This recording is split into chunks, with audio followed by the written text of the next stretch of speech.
It was kind of a weird experience playing the Ghosts of Tsushima DLC, because a few months ago I never thought we would be here, having a full-on expansion that launches on August 20th, so maybe it's already out depending on when you watch this.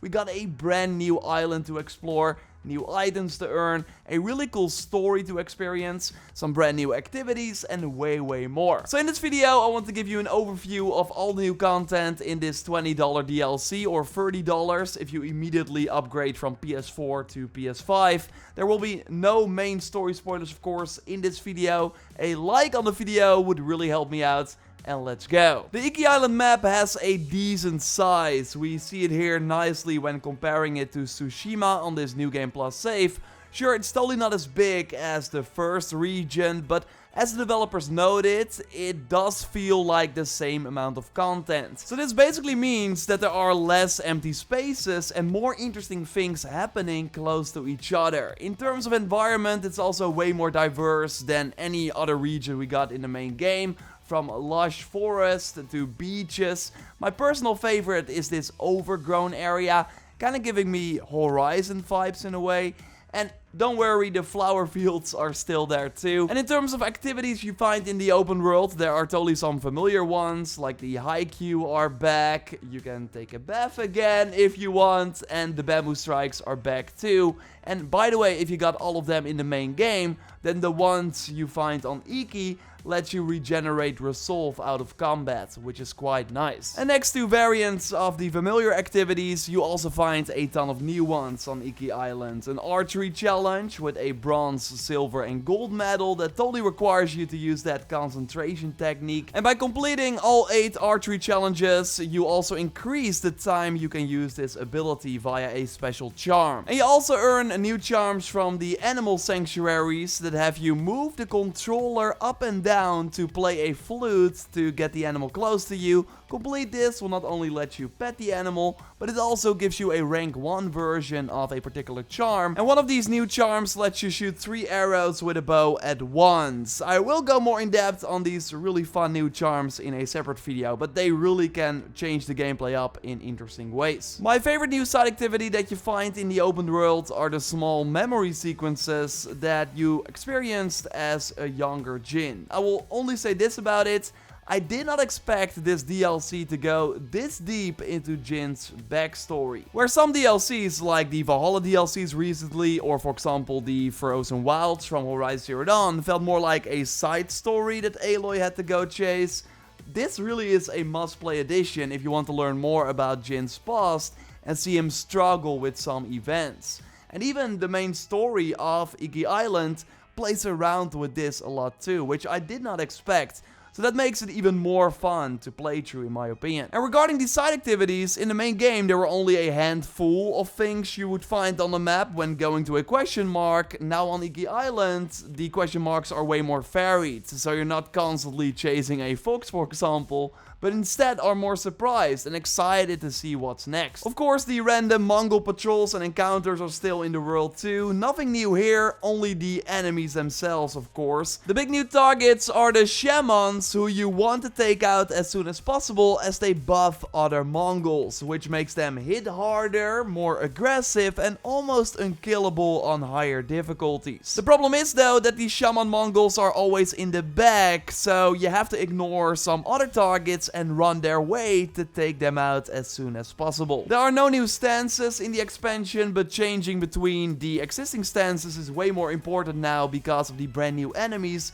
that switch weapons mid-combat. So here you see this spear enemy, okay, I have to use the wind stance, and then bam, they grab a sword and shield all of a sudden. So then you have to switch to the water stance against them, or the other way around, they go from a sword and shield back to their spear.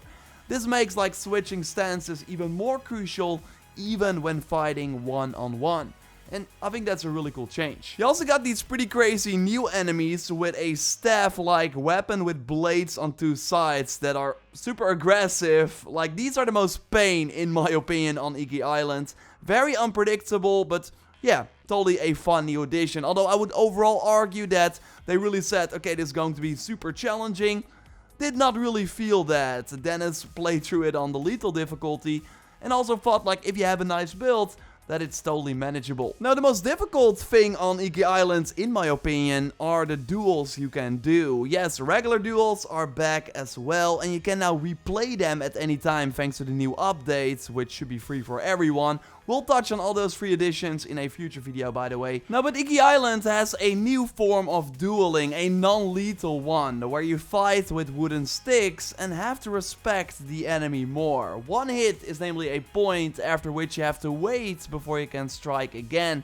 I think it's a really fun twist on the regular dueling mechanic, and the opponents are really well designed and require different tactics, and they're pretty tough to take out. Again, in my opinion, this was the toughest content in the DLC. Completing these duels unlocks a brand new vendor, which gives you new dye options for your armor, and as someone who really loves the color red, I totally appreciate this addition. And yes, you see it here already as well. You buy these new options with flowers. Like, there's no new currency in the Iki Island DLC, so you could already stack up some flowers if you're waiting for launch, or get some other materials that will be needed to upgrade the brand new armor set, because you will have to spend it again. Although sure, you will find these materials like supplies, steel and yew-wood on Iki Island as well. And you get that new armor set, by the way, from a new mythic tail. There are 2 new tails like that on Iki Island. They're both really cool. You can also rank up again and get new technique points. They namely added some new techniques, but those are not really groundbreaking. You can view them from the start already, and most are just upgrades for your new horse charge ability, which is totally satisfying to use, but overall I was hoping for more interesting techniques and maybe a new ghost weapon or anything, but I did not find that, which is kind of disappointing. That was only one of the big things where I was like, okay, I wanted to see more, but overall, I'm really impressed by this DLC. It's more Ghosts of Tsushima, but with fun new ways to play, thanks to the new charms and that monkey armor. We'll touch more on that in a future video. More varied activities are on the island, an interesting story with cool main missions. It's what you want from a Ghost of Tsushima DLC. It's nothing groundbreaking, but just a better version of the main game, in my opinion. And there was also one side mission that really reminded me of Infamous, of course, the series that Sucker Punch did before this. I kind of missed that in the main game, but seeing that here was really cool, and you know when you get there, it's a side mission. I would say that the main story, if you just like focus on that, it's around the 6 hours, but then you still got a lot to explore on Iki Island with like 15 hours or maybe more if you want to do everything. So yeah, it's really easy to recommend this to everyone who played Ghost of Tsushima and loved it. And this, of course, just the kickoff of the spoiler-free coverage. Subscribe to miss no videos on where to find all the awesome items, the PS5 enhancements I want to go more in depth on, other free additions they added, Legends content. So a ton of videos coming your way. A like on the video would really help me out, and you can already watch one of those other videos by clicking on the screen. For now, I will speak to you next time. Goodbye.